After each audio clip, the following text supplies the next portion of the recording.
The mail-order bride arrived with fear in her eyes. The cowboy said, "Darlin, I don't bite unless." Mail-order bride named Clara Whitfield arrives in 1884 Texas.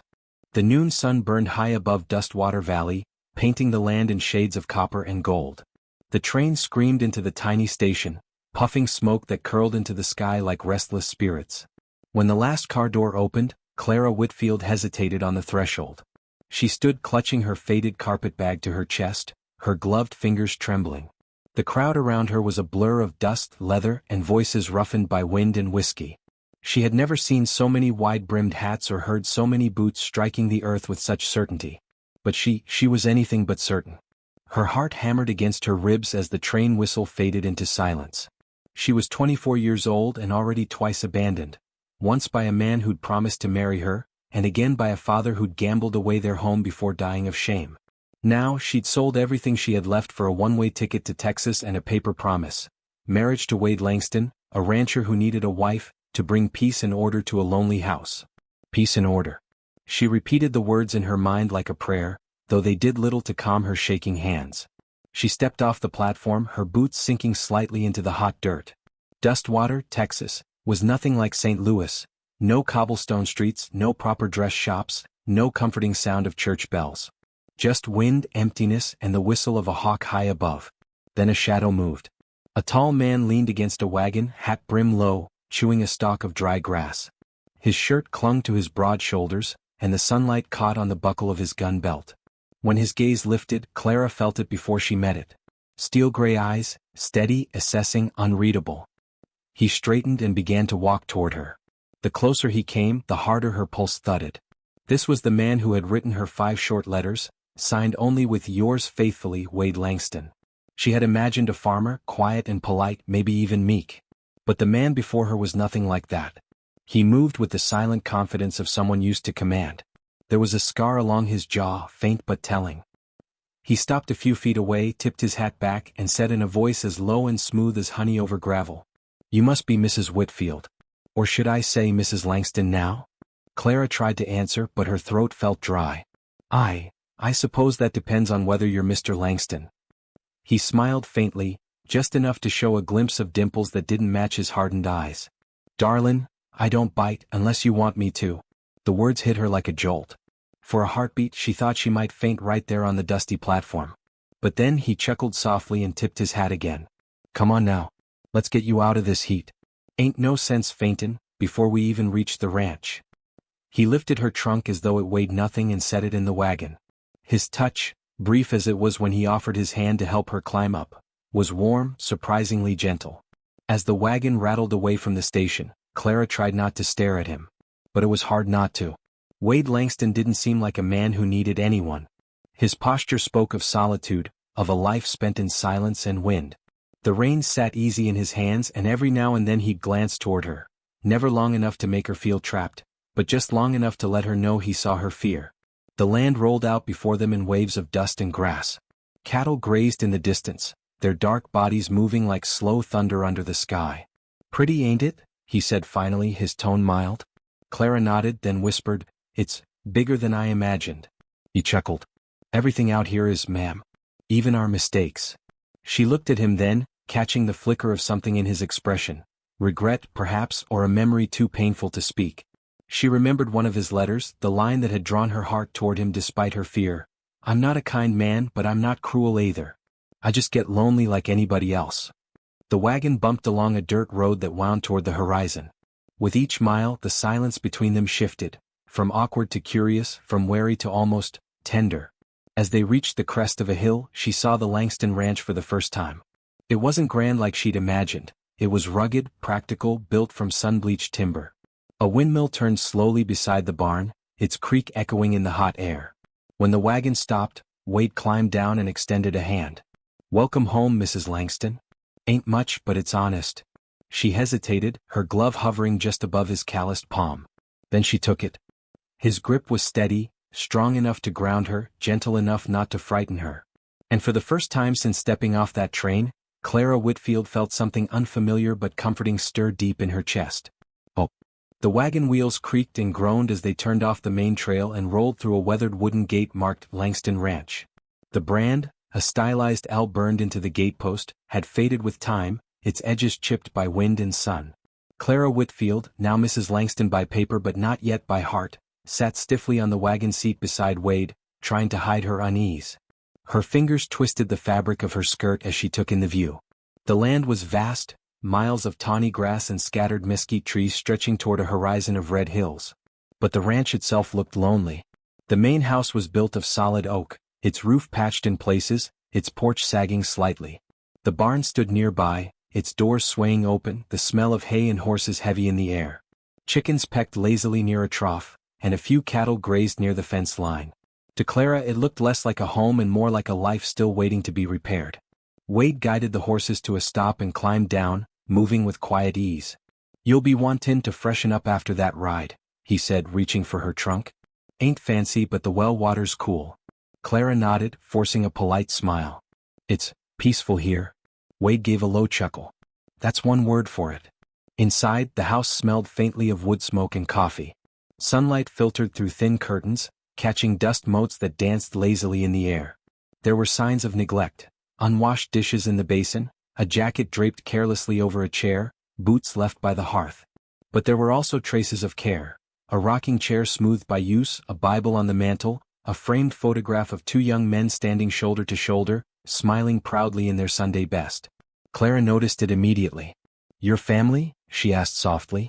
Wade glanced at it, his expression hardening for a brief moment. "Used to be," he said, voice low. Then almost as quickly he turned away. "I'll show you your room." The room was small but tidy, a narrow bed, a washstand and a single window overlooking the barn. The curtains fluttered in the dry wind. A simple wooden cross hung above the bed and beside it, someone had once carved initials into the frame. "Oh. Yell?" Clara asked before she could stop herself. Wade's back stiffened slightly. "My brother's. He used to sleep here." Her stomach tightened with curiosity but she said nothing more. Instead, she set her carpetbag on the bed and began to unpack, folding her clothes neatly and hanging her shawl by the door.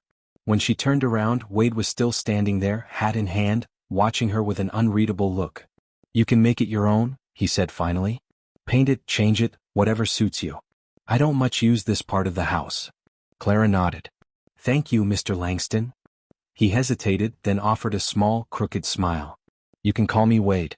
Mr. Langston makes me feel older than I am." The corner of her mouth lifted slightly. "And I suppose I should get used to hearing Darlin, as well?" He laughed, a deep, rumbling sound that warmed the space between them. "Only when you're nervous." That evening, supper was quiet. Clara sat across from him at the worn oak table, a bowl of stew between them. The smell was comforting, though she could tell he'd made it in haste: too much salt, not enough patience. She said grace in a soft voice, and when she looked up, Wade had bowed his head too. It surprised her. As they ate, she finally spoke.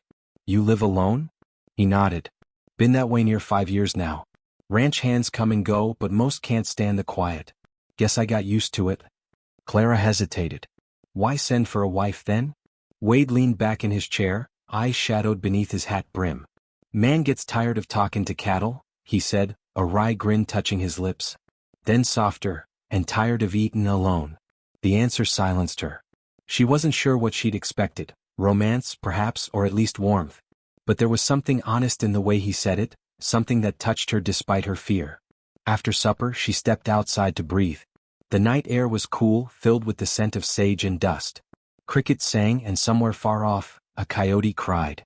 She wrapped her shawl tighter around her shoulders. From the corral came the rhythmic sound of hooves. She followed it quietly to the fence and saw Wade under the moonlight, working with a restless black stallion. The horse reared, snorting and stamping, but Wade didn't flinch. His movements were slow, calm, deliberate, no whip, no shouting. Just patience. He spoke in a low voice she could barely hear. "Easy now. You ain't got to fight me, boy. We'll figure it out." The stallion lowered its head, snorting softly. Clara felt something shift inside her chest. This man who'd frightened her on the platform, the scarred, silent cowboy with a past, handled the wild creature with gentleness she hadn't expected. Maybe, she thought, he was taming himself as much as the horse. When he finally noticed her watching, he didn't seem startled. He just smiled faintly and said, "Couldn't sleep?" "No," she admitted. "The quiet, it's different." He nodded. "You'll get used to it." Out here the silence ain't empty, it's honest. And as the moonlight silvered the edges of his face, Clara realized she wasn't just looking at a stranger anymore. She was seeing a man shaped by pain, solitude, and something deep inside that still wanted to be gentle. In the heart of Dustwater's silence, she found herself wondering if maybe, just maybe, she'd been sent to mend something far more broken than a lonely house. The days passed with the steady rhythm of ranch life. Mornings began with the creak of the windmill, the clatter of coffee cups, and the low hum of cattle from the fields. Clara Whitfield rose before dawn, helping where she could, learning to bake bread in a cast-iron stove, mending Wade's torn shirts, sweeping the porch as the desert light softened into gold. Though they shared a roof, they moved like two planets caught in the same orbit, close but never touching. Wade spoke little, his voice deep and calm, his silences heavier than words. Clara learned to read his moods in the way he saddled his horse or stared at the horizon for too long. Something in him was haunted. She could feel it, like a shadow that followed him even in sunlight. One afternoon, while dusting the front room, Clara's hand brushed against a half-open drawer in the desk. Inside were letters, old, folded, worn soft at the edges. Some were addressed to Eli Langston. She hesitated, then gently unfolded one. The handwriting was familiar, rough, uneven, just like Wade's. Eli, if I don't come back, tell Ma I did what I had to. A man can't live with shame on his back forever. Her pulse quickened. She glanced toward the door, half expecting Wade to appear, but the only sound was the wind pushing through the shutters. Beneath the letters lay a photograph, two young men standing side by side in front of a half-built barn. One was Wade, younger, smiling. The other bore the same eyes, the same jawline, but softer somehow. On the back, written in faded ink, Eli and Wade. Dustwater Ranch, 1879. When Wade entered moments later, dust on his boots and sweat on his brow, she nearly dropped the photograph. He froze. His eyes flicked from her face to the picture in her hand, and the air between them went still. You been digging in my desk, Clara? His tone wasn't angry, just tired. She swallowed hard. I was cleaning. I didn't mean to pry. He took the photo from her gently, setting it back in the drawer. Some things are better left where they lay. Was he your brother? She asked softly. For a long moment he said nothing. Then, in a voice barely above a whisper. He's been gone near 5 years now. That night, the ranch was quiet except for the steady whisper of wine through the eaves. Clara lay awake, the memory of Wade's haunted eyes keeping her from sleep. At last, she rose, wrapped a shawl around her shoulders and stepped into the main room. Wade sat by the hearth, a bottle of whiskey half empty beside him, the firelight throwing gold across his face. He looked up, startled as she approached. Couldn't sleep? He asked. Neither could you, she replied softly. He stared into the flames. You want to know about Eli? She hesitated, then nodded. He drew a long breath. He was younger than me. Too good for this place. Always dreamed bigger. I tried to keep him here to keep him safe. But he had a wild streak. The fire crackled, filling the silence. We got into a fight one night. Cards, whiskey, foolish pride. Gun went off. Sheriff said it was self-defense, but that don't matter much when it's your brother lying dead at your feet. His voice broke on the last word. Clara's heart clenched. She stepped closer, but he didn't look at her. I left town after that. Folks said I killed him on purpose. Maybe I did, in a way. I was jealous. Angry. He was everything I wasn't. The confession hung in the air like smoke. Clara reached out slowly, resting her hand over his. His fingers were rough and warm beneath hers, trembling ever so slightly. You've been punishing yourself ever since, she said. He gave a small, bitter laugh. Reckon I have. Built this ranch from dust, thinking, maybe if I worked hard enough, I'd earn my way out of hell. Clara tightened her grip. You can't outrun grief, Wade. You can only walk with it. He turned then, eyes glinting with a pain that cut deep. You talk like you've known loss. I have, she whispered. My father gambled away everything we owned. He died in debt. I spent 2 years teaching other people's children while wondering if anyone would ever look at me without pity. For the first time, Wade's expression softened completely. He studied her in silence, this trembling woman who had crossed 1,000 miles to marry a stranger, and saw not weakness but courage. Guess we're both ghosts then, he said quietly. Just trying to find a little peace. She smiled sadly. Then let's stop haunting each other. He gave a slow nod, eyes on the fire. And for the first time he let her sit beside him in the quiet, no words, no barriers, just the warmth of shared sorrow and the faint, flickering hope that maybe together they could begin to heal. Outside, the wind howled through the valley, carrying the scent of rain. Inside, Clara rested her head against the edge of his armchair, her eyes closing. And when Wade finally draped a blanket over her shoulders, the touch was tender enough to make her heart ache. For the first time since her arrival in Texas, Clara didn't dream of leaving. She dreamed of staying, and of the man who was learning piece by piece how to forgive himself. Spring came slowly to Dustwater Valley. The rains were scarce that year, but when they came they fell soft and steady, soaking the hard ground until the parched earth breathed again. Wildflowers sprang up between the mesquite trees, small bursts of color against the muted plains. Inside the Langston Ranch house, something else began to bloom, quietly, tenderly, between two hearts that had once been strangers. Clara moved through the house with growing confidence. The timid woman who had stepped off the train now rose early, her sleeves rolled and her hair tied up as she scrubbed, baked, and stitched life back into the home. She filled the windows with lace curtains, planted herbs in cracked pots by the porch, and mended the old quilt that hung across Wade's bed. Each morning Wade would nod approvingly, grumbling that she didn't have to fuss, but his eyes told a different story. When he came in from the pastures smelling of leather and rain, his first glance was always toward her, always to see if she'd smile.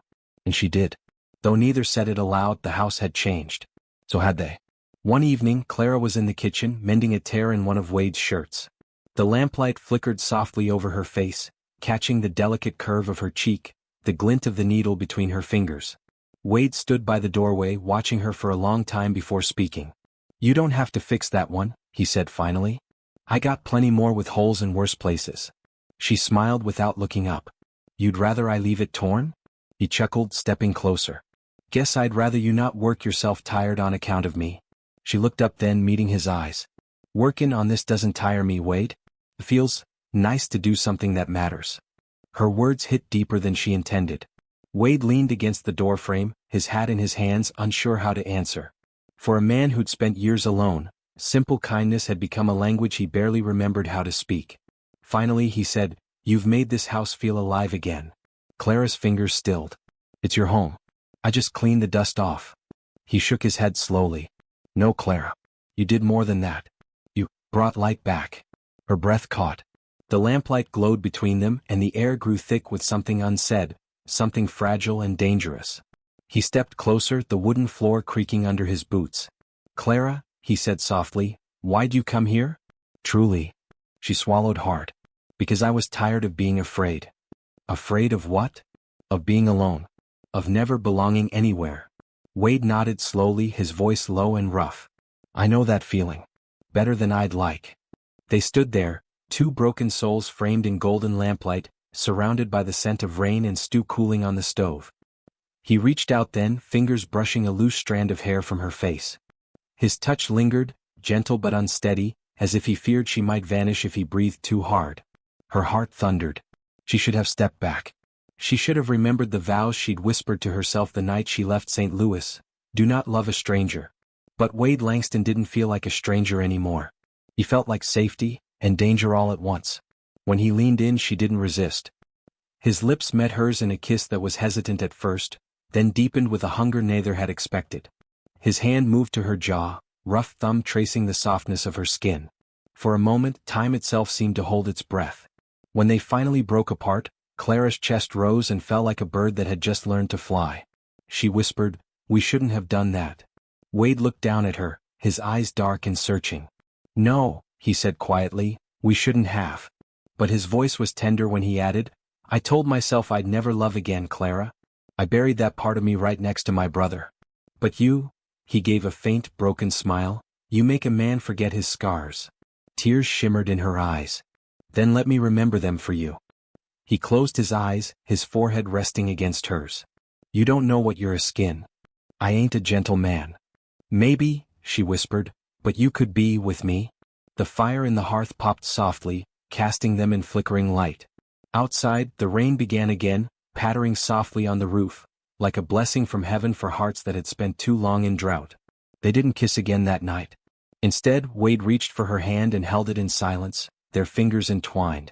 It wasn't passion that defined the moment, but peace, quiet, trembling peace. For the first time, Wade Langston wasn't alone in the house that had echoed for years with ghosts. And for the first time, Clara wasn't running from fear. She was standing in the middle of it, looking it in the eye, and finding that love didn't always roar like thunder. Sometimes, it whispered softly in a cowboy's kitchen under a lamp's golden glow.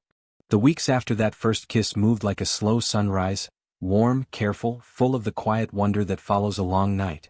Clara and Wade had settled into a rhythm that neither dared define. Mornings began with the smell of coffee and biscuits, afternoons with the sound of hammering as Wade repaired fences or taught her how to saddle a horse. There were glances, those lingering, wordless moments when their eyes met and time seemed to stumble, but neither spoke of what had passed between them in the kitchen. Still, something had changed. Clara caught him watching her when she brushed her hair by the window. Wade found himself listening for her laughter when he worked in the barn. It wasn't the kind of love born of passion and thunder, it was the kind that crept in quietly like wildflowers after a storm. But storms in Dustwater Valley never stayed away for long. It began on a bright morning, the air already heavy with summer heat. Wade was out by the corral mending a post when the sound of hooves broke the calm. A single rider approached fast, a dust cloud trailing behind him. Clara shaded her eyes from the porch, uneasy as the figure drew closer. A man in a dark duster coat, his horse lathered with sweat. Wade straightened, his expression darkening as the rider slowed. "Langston," the man barked, reining in his horse with a hard pull.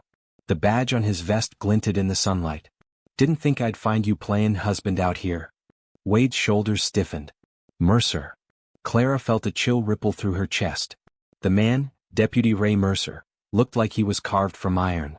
A cruel smirk tugged at his lips as he tipped his hat toward her. "Afternoon, ma'am. You must be the missus. Or do you even know what kind of man you married?" Clara stepped down from the porch, her hands trembling slightly. "I know he's a good man," she said, though her voice wavered. Mercer's grin widened. "That so? Shame the law don't agree. Wade Langston's wanted in Abilene for murder." The world seemed to tilt under her feet. She turned to Wade, her heart pounding. "What is he talking about?" Wade's jaw flexed. "Don't listen to him, Clara. He's got half the story and none of the truth." Mercer spat in the dirt. "Truth's plain as day. You shot your brother over a game of cards, Langston. The folks in Abilene still talk about it." Wade's eyes blazed. "You weren't there, Mercer?" "No," Mercer said, swinging off his horse, "but I was the one who cleaned up after you ran. Sheriff says he'd still like a word, or maybe a rope." Clara stepped between them, her voice trembling but firm. "You'll have to shoot me first if you mean to take him." Mercer blinked in surprise, then laughed, a low, ugly sound. "Lady, I think you're sweet on him. But you don't know what kind of snake you've taken into your bed." Something in Wade snapped. He grabbed Mercer by the collar and slammed him against the corral post. "You best watch your mouth, deputy." "Go ahead," Mercer sneered. "Add another name to your list." Clara rushed forward, pulling at Wade's arm. "Stop it. Wade, please." For a moment she thought he wouldn't. His hands trembled with rage, his breath rough and uneven. Then with a curse he shoved Mercer away. Mercer straightened his coat, his smirk returning. "You've got 24 hours, Langston. I'll be back with a warrant. You can come peaceful or not at all." He mounted his horse, tipped his hat mockingly toward Clara, and galloped off, dust swirling in his wake. The silence that followed was thick enough to choke on. Clara turned to Wade. "You told me it was an accident," she whispered. "It was." His voice was hoarse, broken.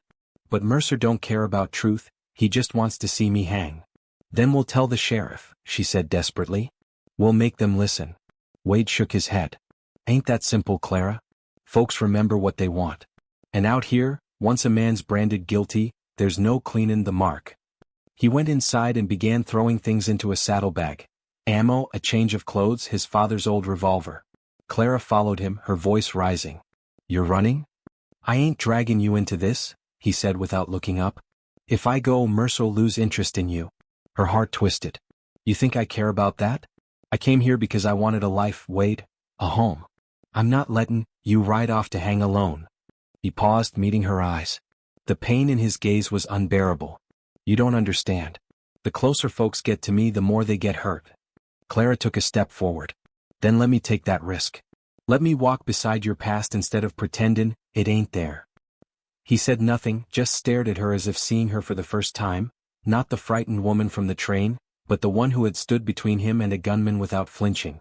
Finally he whispered, "You deserve better than a man with blood on his hands." She lifted her chin. Maybe. But you're the only one whose hands ever felt gentle. Wade closed his eyes, jaw tightening. When he opened them again, resolve burned there. If we're riding, we ride tonight.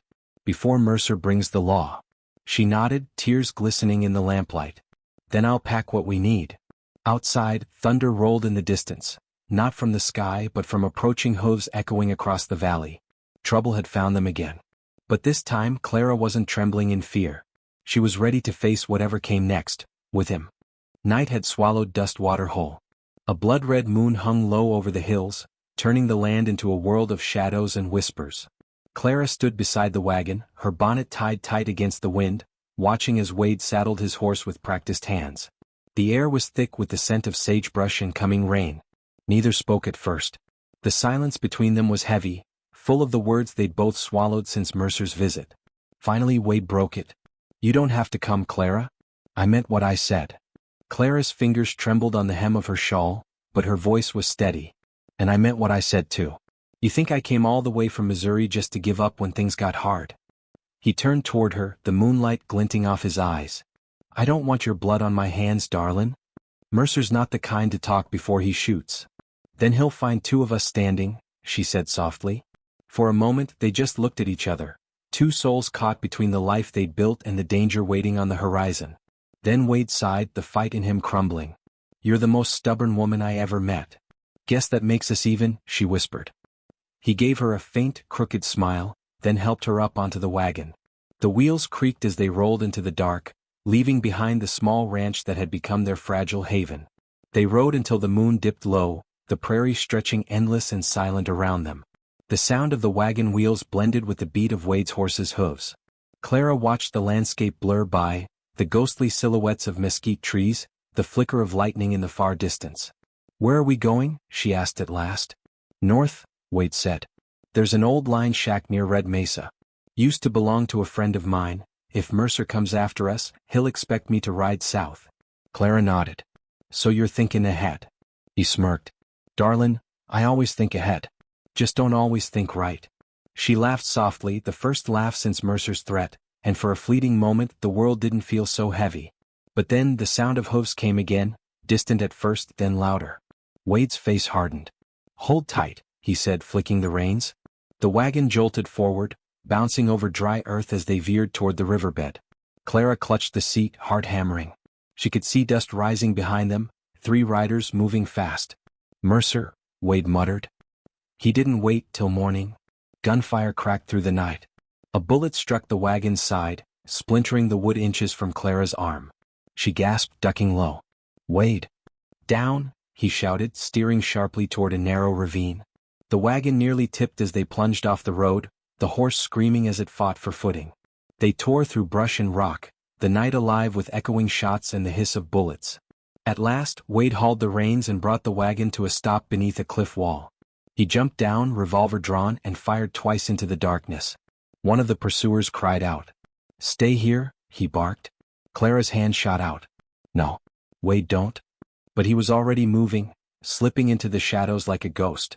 Minutes dragged into an eternity. The gunfire faded to silence, replaced only by the whisper of wind through the canyon. Then at last he reappeared, limping slightly, smoke still curling from his revolver. 2 down, he said quietly. Mercer's still breathing. He'll be back with more. Clara rushed to him, wrapping her arms around his neck before she could stop herself. You're bleeding. It's not bad, he murmured, but his breath hitched when her fingers brushed his side. You're a terrible liar, she said, tears glimmering in her eyes. He gave a low chuckle, wincing. Only when it comes to you. She pressed her forehead against his chest, feeling his heart still racing beneath her palms. You can't keep running forever, Wade. I know. His voice dropped to a whisper. But I can't stop, not until I clear my name. And I sure as hell can't do that if Mercer's still out there. Clara looked up at him. Then let me help you. You already are. He touched her cheek, slowly, reverently. When you look at me like that, it feels like maybe I ain't the man they say I am. She smiled faintly through her tears. Maybe you just needed someone to remind you who you could be. Wade leaned in, brushing his lips against hers, this time with no hesitation. The kiss was deep, desperate, the kind born from danger and hope intertwined. When they pulled apart, the wind howled low through the canyon. In the distance, thunder rolled again, closer now. He took her hand. "We ride at dawn. Together?" "Together," he said firmly. "No more runnin' from the past. Time to face it head on." Clara squeezed his hand, the fear in her heart replaced by something stronger. Love had brought her to this wild land. Now it might be the only thing that could save them both. As the first drops of rain began to fall, the two of them stood side by side beneath the blood moon, two souls bound not by chance but by choice. And in that crimson light, even the outlaw and his bride looked like something close to grace. Dawn came like a bruised sigh across the horizon. A faint pink light crept over the red mesa cliffs, casting long shadows across the land where Wade, Langston and Clara had hidden through the night. The rain had passed, leaving the air cool and heavy with the scent of wet dust and sage. They'd slept little, just enough to take the edge off exhaustion. Wade's shoulder wound had stiffened, but he refused to rest. Clara stirred beside the smoldering fire, wrapped in Wade's coat. Her eyes were tired but fierce. "You're set on it then?" she asked softly. He nodded, tightening the strap on his revolver belt. "I've been running too long. Mercer won't stop unless I face him, and the law." Clara stood, brushing dirt from her skirt. "Then I'm coming with you." "Clara. Don't waste your breath, Wade Langston. I've followed you through bullets and blood. I'll stand beside you when you speak the truth."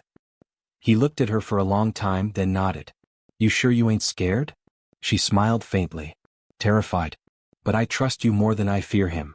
And that was all he needed to hear. By mid-morning they reached the outskirts of Dry Creek Junction, the nearest town with a sheriff's office. The streets were quiet save for the creak of signs and the flap of laundry lines in the wind. Wade dismounted, helping Clara down from the wagon. He glanced toward the jailhouse where a familiar horse stood tied outside, Mercer's gray stallion. "He's already here," Wade muttered. Clara's hand found his. "Then let's finish it." Inside the air was thick with tension. Mercer was there, of course, hat tipped low, a smirk curling under his mustache.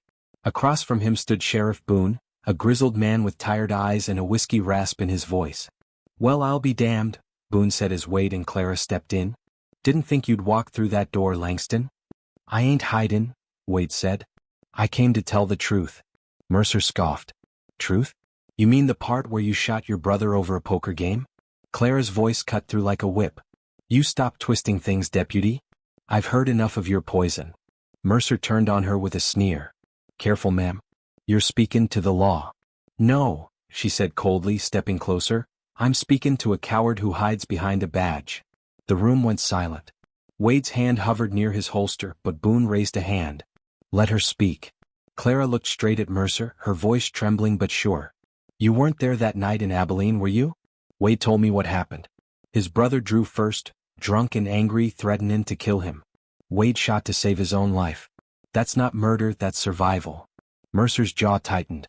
"You'll believe anything he tells you, won't you?" Wade stepped forward. "Sheriff, I got witnesses. Folks who were in the saloon that night. I can name him if the law still cares about truth more than gossip." Boone's gaze shifted from Wade to Mercer. "Funny thing, Mercer. You told me there weren't no witnesses left." Mercer stiffened. "They were gone by the time I got there."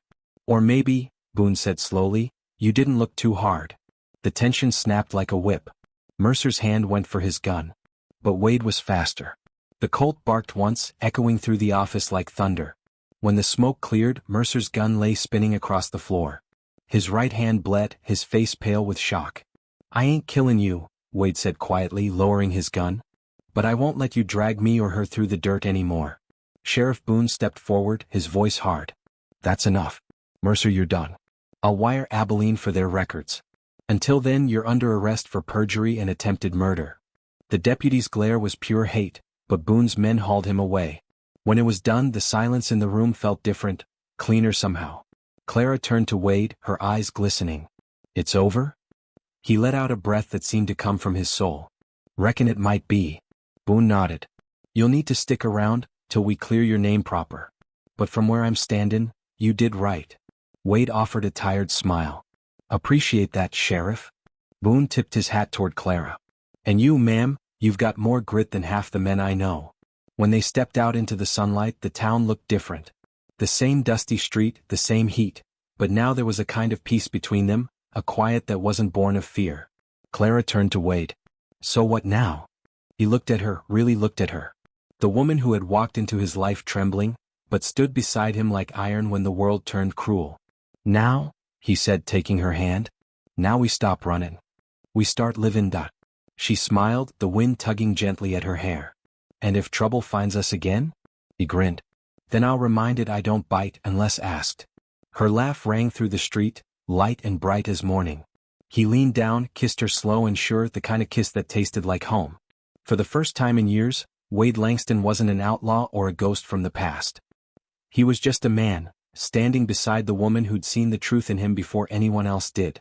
And as the Texas sun rose high above them, burning gold across the plains, Clara whispered the only words that mattered. Let's go home, cowboy.